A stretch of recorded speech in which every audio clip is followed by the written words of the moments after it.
이 시간 우리 하나님의 평강과 거룩한 위로가 여러분의 심령과 이 마당 기도회 가운데 넘치기를 축복을 드립니다. 기도하시겠습니다.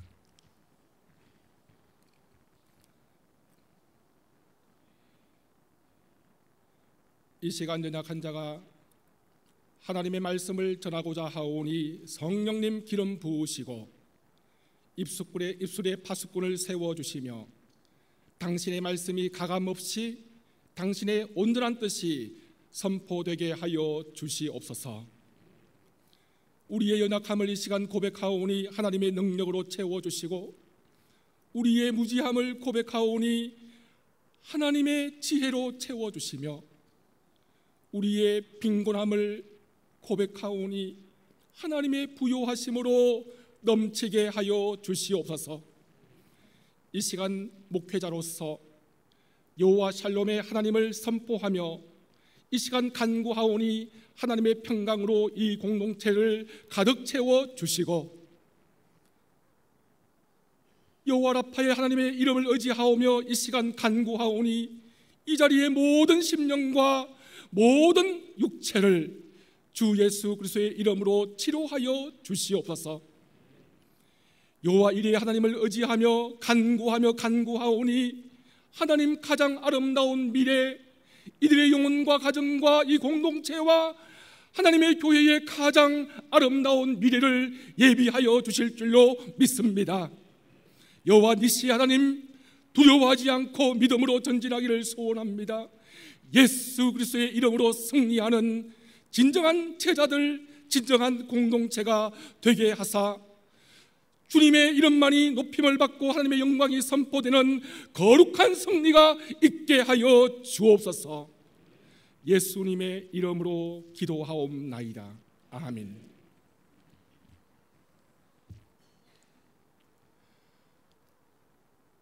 데살로니가 교회는 아름다운 공동체였습니다. 화려한 건물을 가졌기 때문에 아름다운 것이 아니었습니다. 품위 있는 귀족들과 지성인들이 모였기 때문도 아니었습니다. 그 공동체에 속한 그리스도인들의 신앙이 고결하였기 때문에 아름다웠습니다. 이 교회는 사도 바울이 단기 사역을 한 교회인데 3개월 정도 복음을 강론하였습니다. 넉넉하게 잡아도 바울이 8개월 정도 데살로니가에 머물렀습니다. 그러니까 목회자의 지속적이고 깊은 돌봄을 받지 못하였습니다.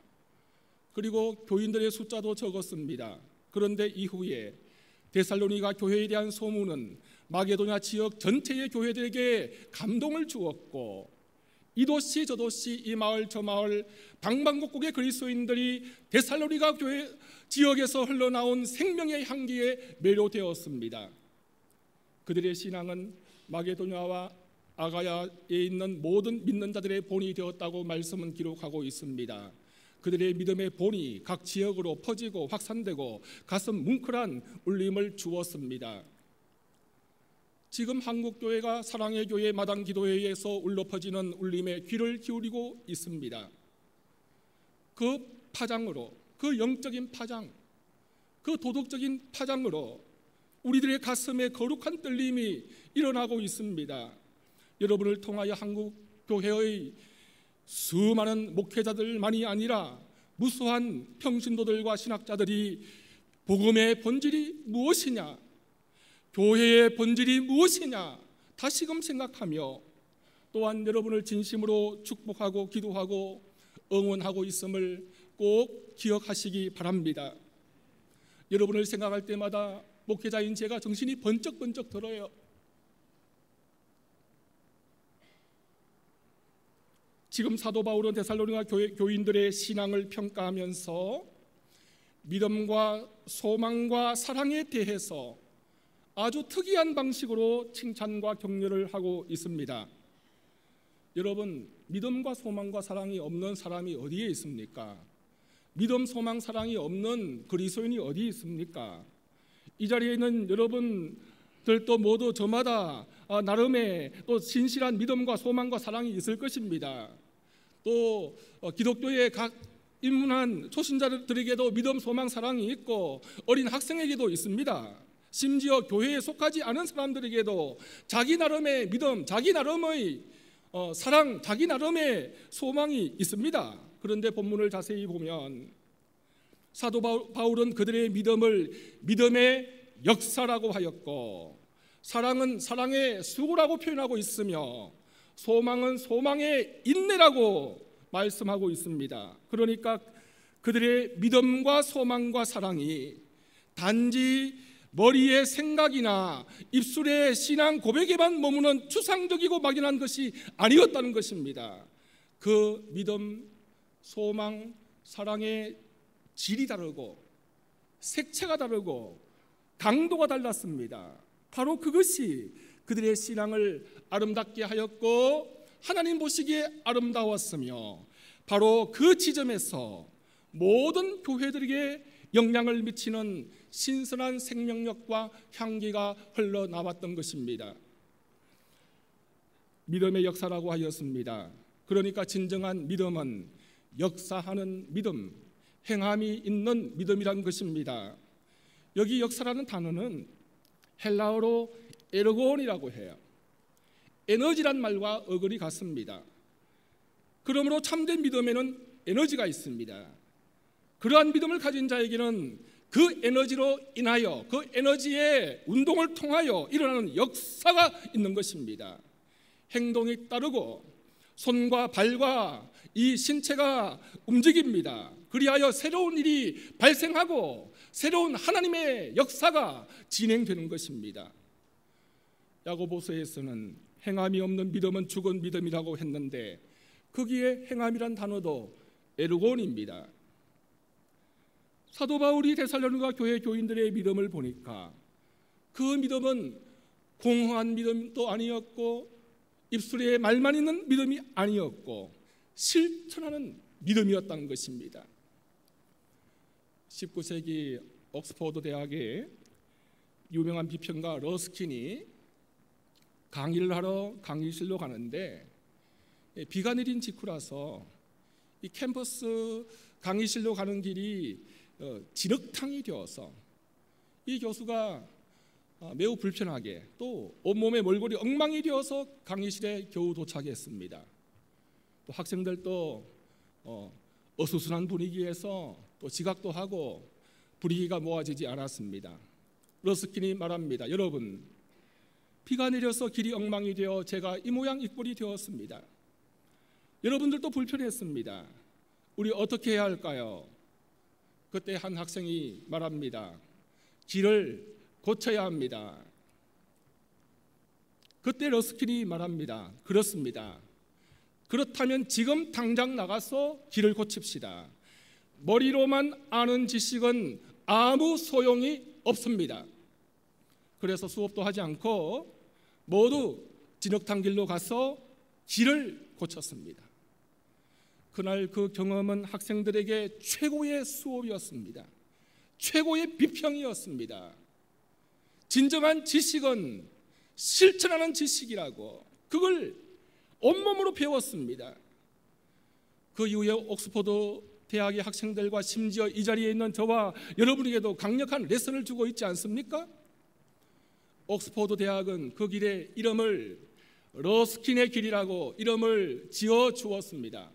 인터넷 찾아보시면 그 모습을 보실 수 있고, 또 영국에 방문하시면 러스킨의 길을 밟을 수가 있을 것입니다.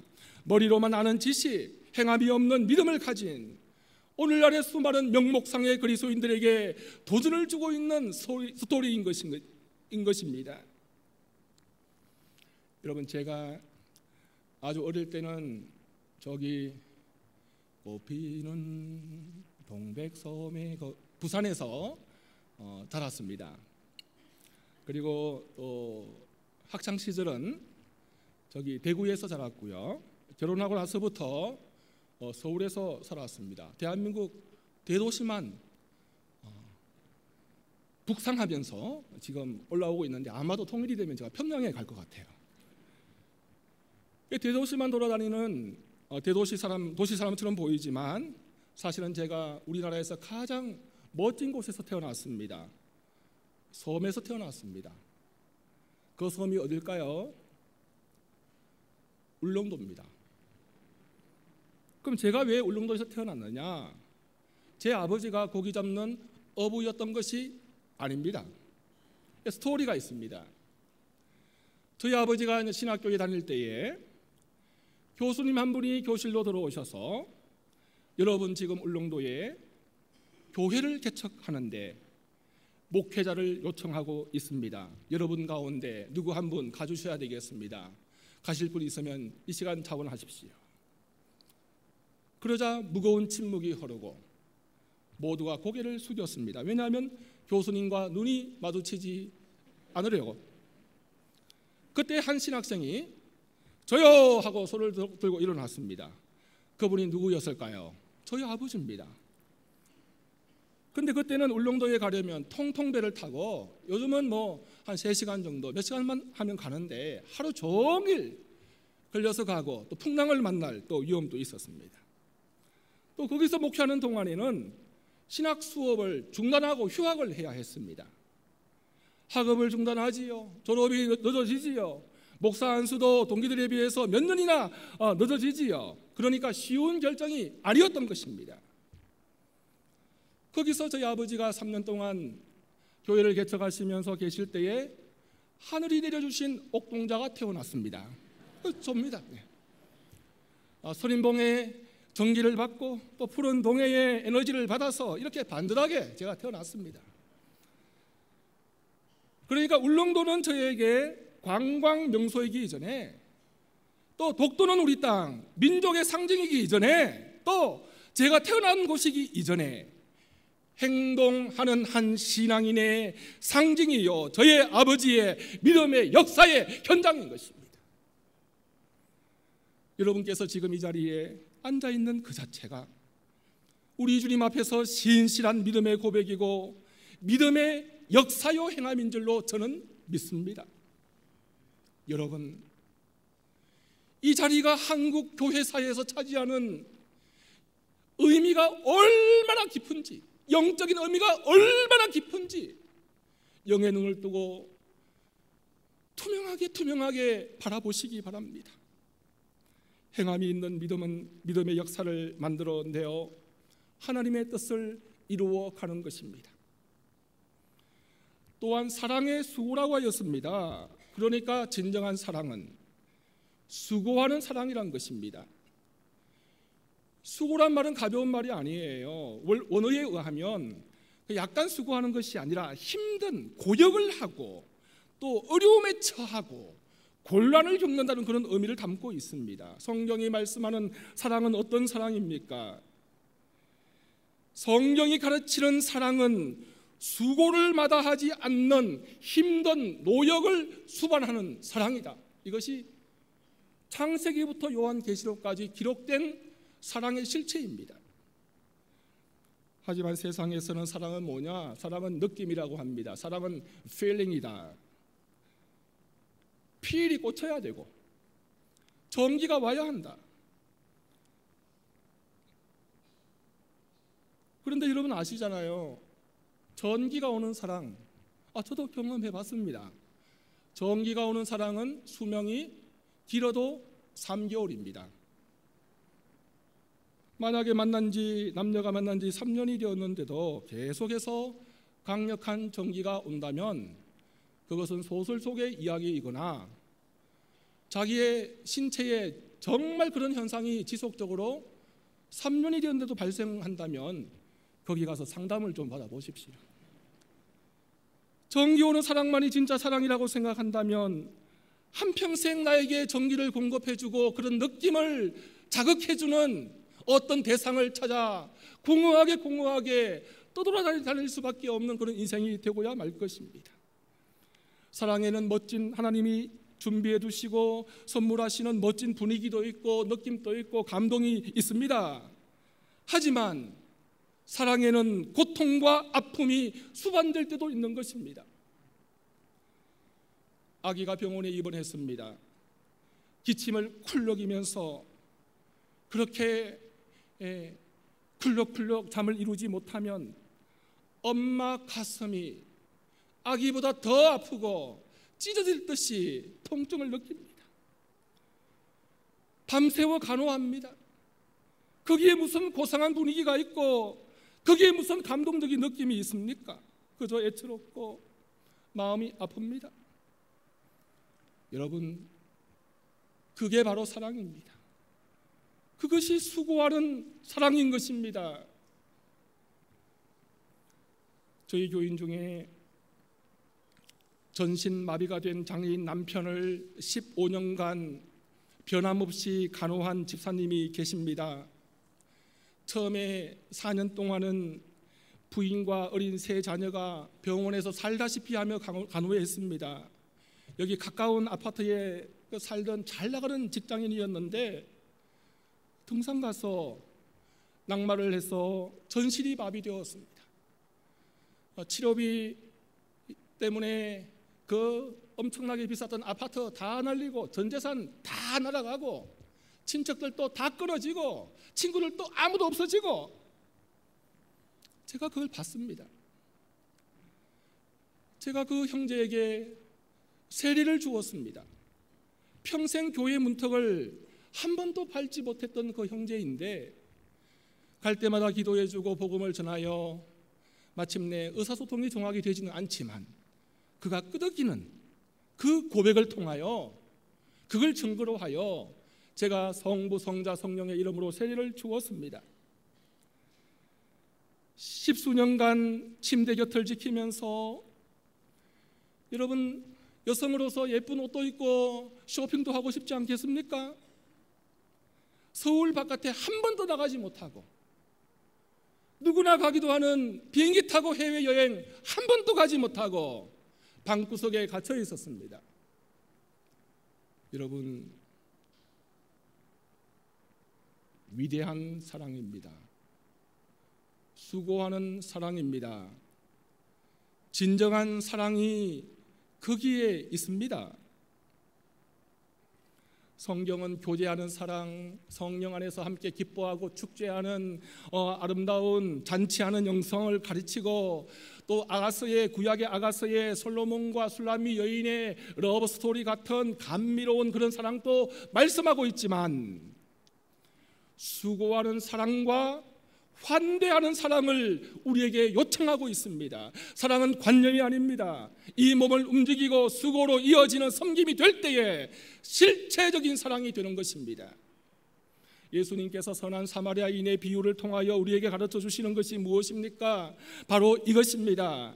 진정한 이웃에 대한 사랑은 행함이 필요하다. 수고가 뒤따른다. 가서 너도 이와 같이 하라. 한 사람이 강도를 만나서 피투성이가 되어 쓰러져 있습니다. 그 한 사마리아 사람이 길을 가다가 그 강도 만난 사람을 보고 나귀에서 내렸습니다. 어떤 수고가 이어졌습니까? 여행 일정이 망가졌습니다. 자기도 강도를 만날 수 있기 때문에 두려워서 도망가기 바쁜데 나귀에서 내렸습니다. 나귀를 타고 달려가야 되는 거 아닌가요? 그리고 강도 만난 사람에게 다가갔습니다. 현장으로 찾아가는 사랑입니다. 응급조치를 했습니다. 사며 주었습니다. 구체적인 섬김이었고 신속한 섬김이었습니다. 자기 나귀에 태웠습니다. 자기의 자가용이 망가졌습니다. 포니가 망가졌습니다. 붉은 피가 포니 시트에 가득하고 자기의 패션 옷에도 붉은 피가 가득 묻었습니다. 여관으로 데리고 갔습니다. 병원입니다. 전문적인 돌봄을 합니다. 치료비를 주었습니다. 사랑에는 돈이 듭니다. 돈이 더 드는 수고가 있기도 한 것입니다. 여관 주인에게 돈이 더 들면 다시 돌아올 때에 그 돈을 주겠다고.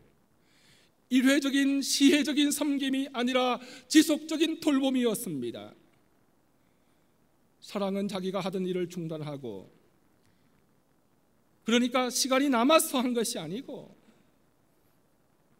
낭만적으로 한 것도 아니고 치열하고 전율하는, 때로는 두려움과 긴장감이 넘치는 그런 순간을 수반하는 그런 섬김을 내포하고 있습니다. 너무나 불쌍했어. 너무나 안타까웠어. 그냥 몸을 던져 다가갔어. 그를 돌보았습니다. 거룩한 투신이요, 숭고한 계비였습니다.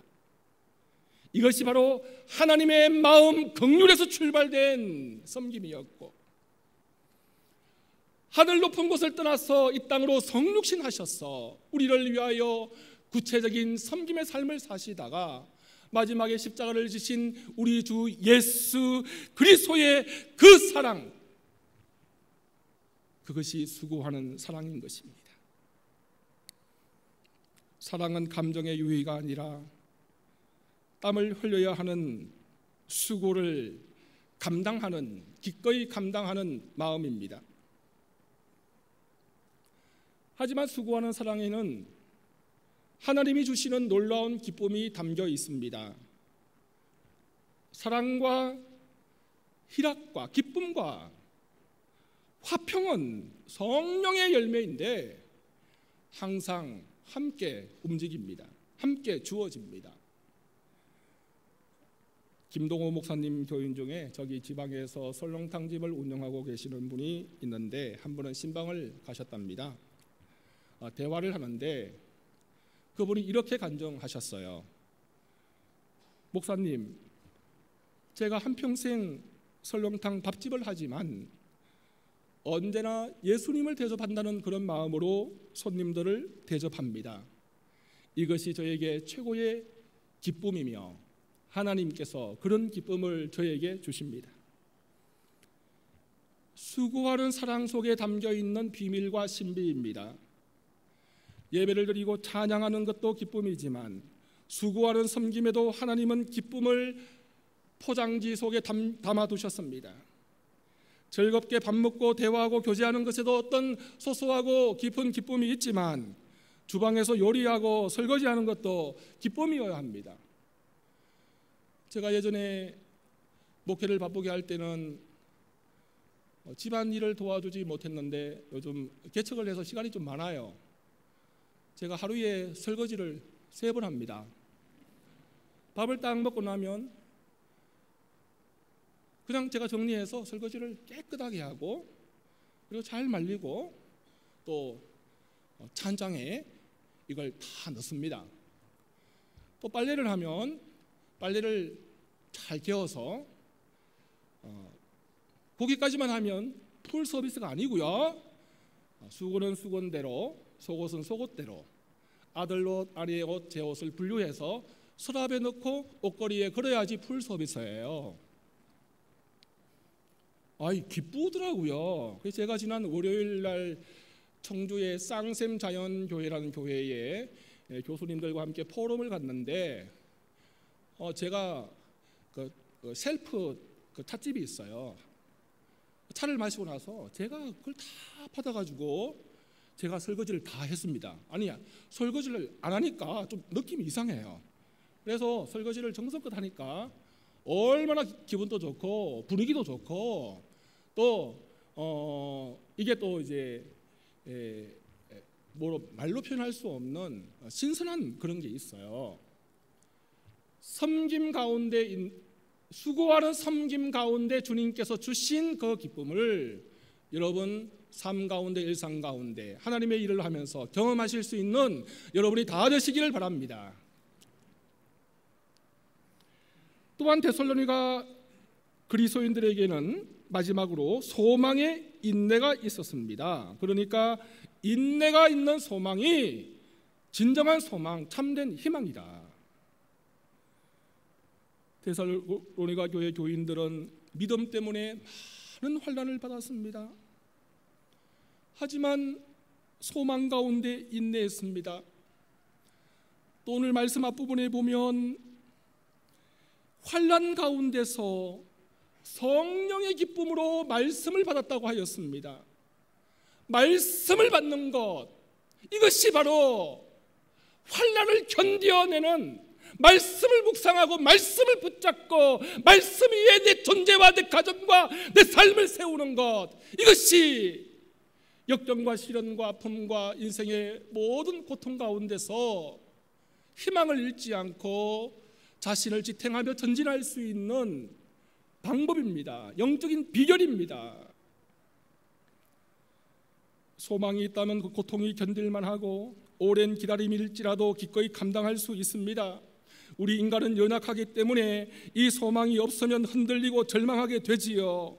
소망은 현재의 즐겁과 미래의 완성 사이에 존재하는 그 괴리를 이어줍니다. 소망은 현재의 고통과 미래의 그 기쁨을 연결시켜주는 고리입니다. 그리스도인의 소망은 세상의 소망과 다릅니다. 사노라면 언젠가는 좋은 날도 오겠지, 그런 소망이 아니라 궁극적인 소망이요, 영적인 소망이요, 정신적으로 감정적으로 우리의 전 존재에 직접적으로 생명력을 부어주는 그런 희망인 것입니다. 하나님께서 언젠가 반드시 개입하셔서 평가하시고 내 마음과 내 삶과 나의 신앙을 평가하시고 보상하신다는 소망, 하나님 나라가 궁극적으로 완성된다는 희망인 것입니다. 그러므로 신앙은 희망입니다. 신앙은 소망입니다. 이 소망을 가질 때에 견딜 수 있고 인내할 수 있으며 기다릴 수 있습니다. 저기 용인의 민속촌에 가봤습니다. 손님이 왔을 때에 거기 대장간이 있는데 대장장이가 쇠붙이를 풀무불 속에 집어넣습니다. 그리고 벌겋게 달구어진 그 쇠를 끄집어내어 망치로 두들깁니다. 형체가 변형되죠. 그리고 찬물에 쑥 집어넣습니다. 담금질입니다. 이 담금질을 할 때에 강한 철이 되지요. 그러니까 풀무의 뜨거운 불 속에 오래 있었기에 연장으로 만들어질 수 있고요. 또 적당한 강도의 망치질을 당할 때에 그 형상이 변형돼요. 그러니까 적당하게 불에 거슬리기만 하면 조금도 변하지 못하고 쓰임받는 연장이 될 수 없습니다. 그리고 적당한 강도로 대장장이의 머리와 설계 속에 있는 정확한 모양과 기능을 발휘할 수 있는 형상으로 변형되지 않으면 결코 유용한 도구가 될 수 없습니다. 지금 저와 여러분에게 주어지는 풀무불이 힘겨운 것은 사실이지만 하나님의 손길 가운데 있음을 믿고 소망 가운데 견디기만 하면 고난당하신 그리스도의 형상이 우리 속에 이루어지며 하나님의 거룩한 일에 쓰임받는 숭고한 도구가 되는 것입니다. 여러분, 오늘 찬양했는데요, 욥의 고백을 기억하실 것입니다. 나의 가는 길을 오직 그가 아시나니 그가 나를 단련하신 후에 내가 정금같이 나오리라. 한번 따라하겠습니다. 그가 나를 단련하신 후에는 내가 정금같이 나오리라. 정금같이 나오리라. 혹시 여기 계시는 여러분들 중에 이렇게 생각하시는 분이 있을지도 모르겠습니다. 목사님, 그렇게 설교하기는 쉽지만 어디 한번 고생당해 보세요. 그리고 욕 한번 먹어보세요. 내 사정도 모르고 우리 사정도 모르고 마구 말하지 마세요. 목사님은 편안히 목회하시고 교회 다니시면서 힘든 일을 겪을 입장도 아니시고, 그리고 목회자시니까 그렇게 교훈적으로 말씀하시는데 현실은 다릅니다. 우리 상황 지금 장난이 아니에요. 우리 앞에는 공룡이 있고 골리앗이 떵떵거리고 있어요. 그렇게 생각하시는 분이 혹 있을 것입니다. 여러분, 그렇죠? 그렇습니까? 여러분, 저도 힘들어요. 저도 고생 많이 했어요. 인생의 밑바닥을 지어봤어요. 지금도 고생하며 목회하고 있어요. 갱신이 교인들이 고소도 당하시고 온갖 비방과 또 모함과 어려움을 겪으신다는 소식을 제가 종종 들었습니다. 진심으로 위로를 드리는 마음입니다. 괜히 저만 편안한 것처럼 보이지만 여러분, 저도 고소당했습니다. 지금 처음으로 공개하는 건데요, 저기서 초동에서 강의를 한 한 교수가 저를 고소했습니다. 온갖 명목으로요. 제가 그 좀 비판하는 글을 신학적으로 또 심오하게 그렇게 써서 페이스북에 올렸는데, 누가 그런 공작을 했을까요? 여러분을 괴롭히는 일과 동일한 실체가 바로 그 일을 일으켰다고 저는 추정하고 있습니다. 이번만이 처음이 아닙니다. 제가 몇 년 전에도 고소를 당했습니다.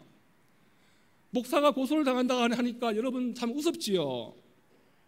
한 스타 목사의 성범죄에 대해서 제가 피해자들을 만나서 상담하고 그 실체에 대해서 다수의 피해자가 있다고 블로그에 글을 계속 올렸더니 그쪽 측에서 고소를 해가지고 제가 고생을 많이 했습니다. 사랑의 교회 건축을 처음 시작할 때에 제가 여기 반포동에서 목회했습니다. 직선거리 1km. 그때 서초동 반포동 지역의 목사님들이 모여서 단체를 만들고 목소리를 내기 시작했고, 비공식적이지만 그분 목사님도 만났습니다. 근데 목소리를 내기 시작했는데 제가 또 덩치도 크고 잘생겼다고 사무총장을 맡겨가지고, 그런데 그때부터 저에게 환난과 핍박이 시작이 되었습니다. 상상도 할 수 없는 거물되는 목사님, 또 교단의 지도자, 한국교회 지도자들이 저에게 찾아와서 압력을 가하고 협박을 하는데 또 회유도 해요. 제가 그때마다 충격을 많이 받았습니다. 그런데 오히려 제가 기뻤습니다. 놀랍게도 그런 경험을 당하면 당할수록 제가 더 강해졌습니다. 내가 바로 살고 있구나. 내가 살아있구나. 내가 제자의 길을 가고 있구나. 목회의 정도를 가고 있구나. 썩어 빠지지 않았구나. 제가 지금 여러분들이 겪고 계시는 고통을 똑같이 경험하는 것은 아니지만 여러분의 마음을 조금은 알고 있습니다. 진심으로 위로를 드립니다. 그리고 적어도 내가 정금같이 나오리라, 이런 설교할 자격이 있다고 생각합니다. 나로 말미암아 너희를 욕하고 비박하고 박해하고 거짓으로 너희를 거스려 모든 악한 말을 할 때에는 기뻐하고 즐거워하라. 하늘에서 너희 상이 큼이라. 너희 전에 선지자를 또 이같이 박해하였느니라. 기뻐하고 즐거워할 수 있는 이런 영적인 내공, 성령님께서 말씀을 통하여 여러분 모두에게 주시기를 진심으로 바랍니다. 어떻게 그런 마음을 가질 수 있을까요? 나를 인하여 죄가 있어 욕먹을 때 무슨 떳떳함이 있고 무슨 기쁨이 있겠어요?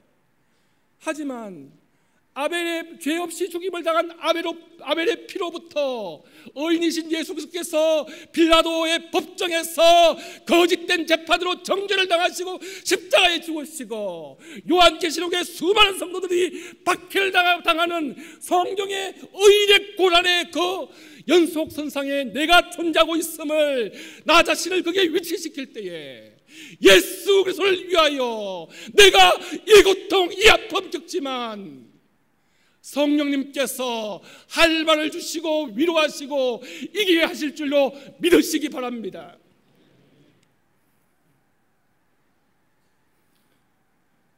나로 말미암아 주님 때문에, 그리스도의 몸된 교회 때문에, 하나님의 정의와 하나님의 그 사랑을 믿고 고백하기 때문에 아프지만 기뻐할 수 있고, 때때로 내 속에 거하시는 성령님께서, 우리 가운데 함께 하시는 성령님께서 어루만지시고 위로하시고, 그리고 감히 예수 그리스도 안에서 기뻐하고 웃고 찬양하고 함께 서로의 선행을 격려할 수 있는 것입니다. 우리나라가 일제 36년 동안 식민지로 큰 고통을 당했습니다. 만세운동을 했지요. 독립운동을 하며 저항했습니다. 그런데 3.1절 김인현 독립선언서에 서명한 33인 중에 대다수가 그 이후에 일제에게 굴복했습니다. 역사가들이 깊이 연구해 보니까 대다수의 애국지사들이 언제 무너지고 언제 포기하고 언제 변절했느냐?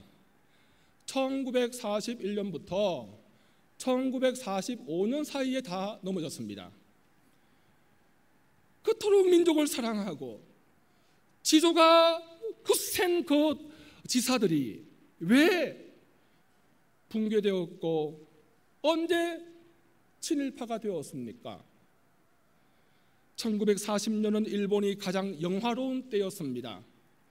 중국을, 그 대륙의 중국을 정복했지요. 미얀마를 점령했지요. 그 넓은 인도네시아 등지를 다 점령했습니다. 일본 제국이 영원한 것처럼 보였고 이제 독립은 불가능한 것처럼 보였습니다. 그러니까 일본이 아시아를 지배하는 제국으로 완전히 자리 잡을 것으로 예견되었고 결코 무너지지 않는 거대한 태산과 같고 꺼지지 않는 태양처럼 보였습니다. 그 지식인들은 30년을 참다가 그때 다 포기했는데 왜요? 절망은 죽음에 이르는 병인 것입니다. 그 절망 때문에 무너졌습니다. 이에 비해서 김구 선생님은 학문이 깊지 않았고 출신도 모섬 집안 출신이었습니다. 친일파에 비해서 경력이나 스펙도 화려하지 않았고요. 하지만 김구 선생님이 변함없이 모든 이로부터 민족의 지도자로 인정받는 이유가 무엇입니까? 해방이 오는 그날까지 변함없이 기다리고 자신의 선 자리에서 조국의 독립을 위하여 민족의 자유를 위하여 살아가는 조선의 동포들을 위하여 한결같이 그 길을 걸어갔다는 바로 그것이 무너지고 넘어진 자와 근본적인 차이를 만들어 내었던 것입니다. 살아계신 주님께서 개입하시는 영광의 그날을 바라보는 자는 소망 가운데 인내할 수 있습니다. 저는 마틴 루터의 말을 정말 좋아합니다. 제가 간혹 교회 개혁의 목소리를 내니까 뭐라고 하는가 하면 왜 교회에 대한 사랑은 없고 분노와 정죄만 있냐고 이러는 거예요. 이거 아닙니다. 마틴 루터가 뭐라고 했는가 하면 내 어머니 교회는 창기가 되었다. 하지만 나는 교회를 사랑한다. 교회는 나의 어머니이기 때문이다. 교회 갱신은 사랑에서 출발합니다.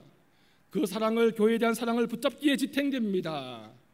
그 사랑 때문에 마침내 하나님께서 성립케 하시고 완성시키게 하십니다. 이 루터가 종교개혁의 정점에 이를 때에 알 수 없는 공포에 휩싸이고 절망감에 사로잡혔습니다. 그 당시의 종교개혁은 여러분 절대 권력과의 싸움이었고 목숨을 건 일이었고 끊임없는 살해 위협과 암살 위험이 존재하였습니다. 게다가 또 앞이 안 보였습니다. 어느 날 이 루터가 침체하여 방구석에 있는데 부인이 방으로 들어왔습니다. 근데 보니까 부인이 까만 상복을 입고 들어왔어요. 그래서 루터가 이야기합니다. 아니 여보, 누가 죽었어? 왜 상복을 입고 왔나요? 하니까 부인이 하나님이 죽었습니다. 아니 그게 말이 되나요? 하나님이 죽다니 그게 무슨 말이에요? 당신의 모습을 보니까 하나님께서 돌아가신 것이 분명합니다. 당신이 살아계신 하나님을 믿는다면 왜 이렇게 절망하고 있습니까? 그때 루터가 정신이 번쩍 들어서 아내의 말 속에서 하나님의 음성을 듣고 다시 일어나서 종교개혁을 끝까지 완수했다고 합니다. 하나님은 살아계십니다. 우리 절망하지 마십시다. 성경에 두려워하지 말라는 말씀이 365번 기록되어 있고, 정의의 하나님께서 이루시는 정의에 대한 그 단어, 정의란 단어가 402번 등장합니다. 정의의 하나님께서 살아계시며 사랑의 하나님께서 지금 또 역사하고 계십니다. 우리의 시야가 좁고 하나님의 크신 경륜이 너무나 세밀하고 크고 영원하기 때문에 우리가 다 파악할 수 없을 뿐이지, 하나님은 지금 또 여러분을 통하여 여러분 가운데, 한국 교회 가운데, 그리스도의 몸된 교회 가운데 일하시고 계시며 역사하고 계십니다. 여러분이 이 자리를 지키고 있는 것 자체가 기적입니다. 주님께서 함께 앉아 계시고 함께 일어나시고 함께 행동하실 것입니다. 여러분은 어쩌면 한국교회의 희망의 그루터기일 수도 있습니다. 끝까지 가신다면, 그리고 여러분의 영혼과 삶에 새겨진 진정한 신앙의 흔적, 여러분이 겪은 그 그리스도의 고난의 흔적이 단지 아픔과 상처로만 남는 것이 아니라 말씀의 해석과 성령의 위로와 하나님의 만지심 가운데 여러분 자신만이 아니라 여러분 가정과 자녀와 교회의 미래에 가장 고귀한 축복과 보물이 될 것입니다. 강하고 담대하라, 내가 너와 함께 하리라는 주님의 음성, 주님께서 여호수아에게 들려주셨던 바로 그 음성을 때마다 말씀 가운데 들으시기 바랍니다. 제가 보니까 그날이 멀지 않아요. 수많은 징조들이 있습니다. 서초센터를 보호하던 권력도 또 법원 영역에 하나님이 강력한 철퇴를 가하시는 거 보고 너무너무 우리들은 충격받았습니다. 하나님이 역사하시는구나. 지금 더 극단적이고 악한 방법을 마구 사용하는 것은 그들이 공포와 두려움에 사로잡혀 있기 때문이 아닌가. 여러분, 최후의 승리는 격렬한 핍박과 큰 환난 이후에 하나님의 개입하심으로 단숨에 이루어지는 것이 성경적 하나님의 개입과 종말을 집행하시는 방식입니다. 교만하게 운행하던 타이타닉호는 단숨에 무너졌습니다. 저기 라오스에서 큰 댐이 무너졌는데 댐에 작은 균열이 일어난 후에 홍수가 일어나자 단숨에 무너졌습니다. 공룡과 골리앗은 영원하지 않습니다. 여러분, 공룡은 지구상에서 멸종되었습니다. 골리앗은 다윗이 던진 작은 물맷돌에 쓰러졌습니다. 그러므로 하나님이 살아계심으로 우리는 희망을 가질 수 있습니다.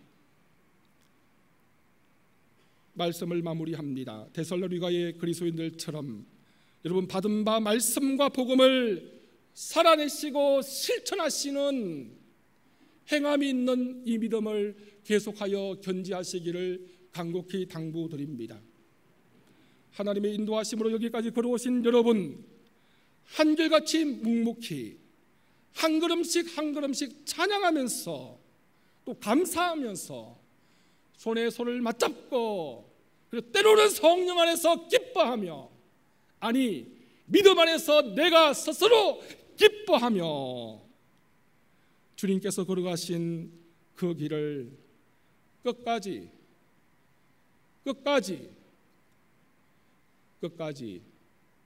한결같이 걸어가시기 바랍니다. 저도 함께 걸어가겠습니다. 아니, 한국교회의 모든 목사님들과 대다수의 평신도들이 마음으로 여러분들과 함께 기도하면서 걸어가고 있다는 이 사실을 가슴에 새기시고, 하나님의 인도하심에 따라 이 공동체가 복음을 비유하고 하나님의 살아계심을 선포하고 참된 교회가 무엇인지를 보여주는 주님의 표징이 되기를 말씀을 의지하여 축복을 드립니다. 이 시간 여러분 두 손을 가슴에 한번 올리시기 바랍니다.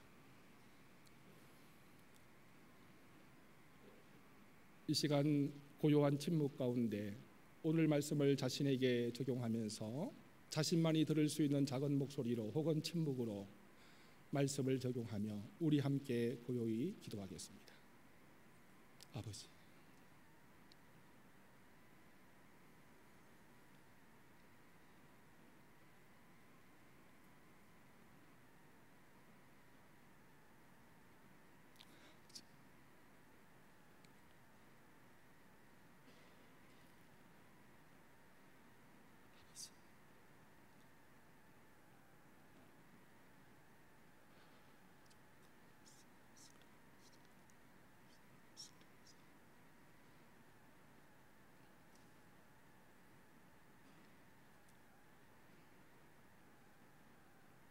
주님, 이 자리에 오셔서 사랑하는 형제 자매들의 손을 꼭 잡아 주시옵소서. 이들의 눈물을 닦아 주시고 아픈데 상한데 우리 주님의 손으로 만지사 싸매어 주시고 성령의 새 기름을 부으사 믿음과 사랑과 소망 가운데 다시 일어나게 하여 주시옵소서.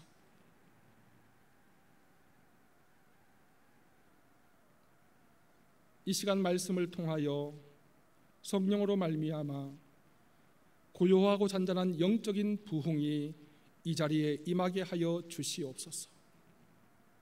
내 영광아 깰지어다, 비파야 수금아 깰지어다, 내가 새벽을 깨우리로다.